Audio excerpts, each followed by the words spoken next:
च्या पेपर फुटी संदर्भात शरद पवार गटाचे आमदार रोहित पवार यांनी गंभीर आरोप केलेले आहेत आणि काही मागण्या देखील केल्यात. पाहूयात. औषध निरीक्षक परीक्षेचा पेपर विकला गेला.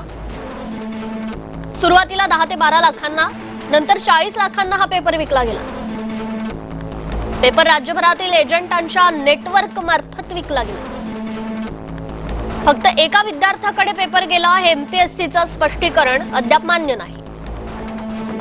अनेक विद्यार्थ्यांपर्यंत हा पेपर पोहोचला असण्याची शक्यता आहे. एमपीएससी मधील काही अधिकारीही या प्रकरणात सहभागी असू शकतात. एमपीएससीला पेपर फुटीची माहिती होती तरी प्रकरण दाबण्याचा प्रयत्न झाला का? पेपर फुटीबाबत विद्यार्थ्यांनी पुरावे दिले तरीही एमपीएससीनं आरोप गांभीर्याने घेतले नाहीत.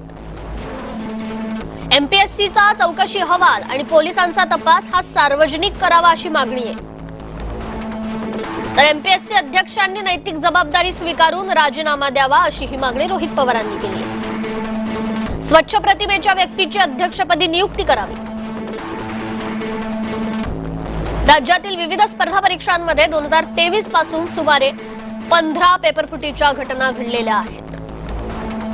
संपूर्ण परीक्षा यंत्रणेची ही चौकशी करावी अशी मागणी आहे. एमपीएससी पेपर फुटी प्रकरणातील आरोपींना 2 सप्टेंबर पर्यंत पोलीस कोठडी असणार आहे. औषध निरीक्षक पदाच्या परीक्षेतील पेपर फुटी प्रकरणी 6 जणांना अटक करण्यात आली आहे. अटक केलेल्यांमध्ये एमपीएससीच्या 3 अधिकाऱ्यांचा समावेश आहे. तज्ज्ञांनी तयार केलेल्या प्रश्नसंचातील काही प्रश्न मिळवून स्वतंत्र प्रश्नसंच तयार केल्याचा आरोप आहे. हा प्रश्नसंच पुढे इतर व्यक्तींना देण्यात आल्याची माहिती आहे.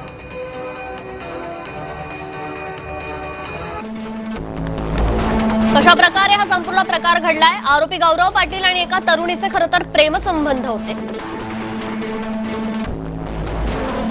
संतापलेल्या गौरवनं स्वतःच एमपीएससीला पेपर फुटीची माहिती पुरवली.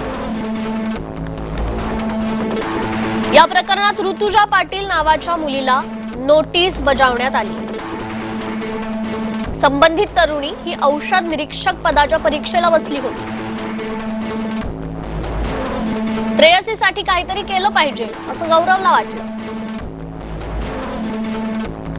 मग गौरवने पेपर फोडायचं ठरवलं आणि एमपीएससीच्या अधिकाऱ्याशी संपर्क साधला. प्रवीण पाटीलने यासाठी गौरवची मदत केली.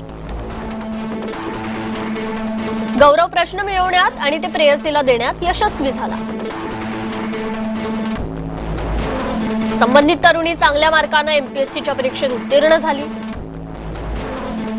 मग गौरवला वाटलं की आता त्याचे आणि त्याच्या प्रेयसीचे संबंध आणखी चांगले होतील.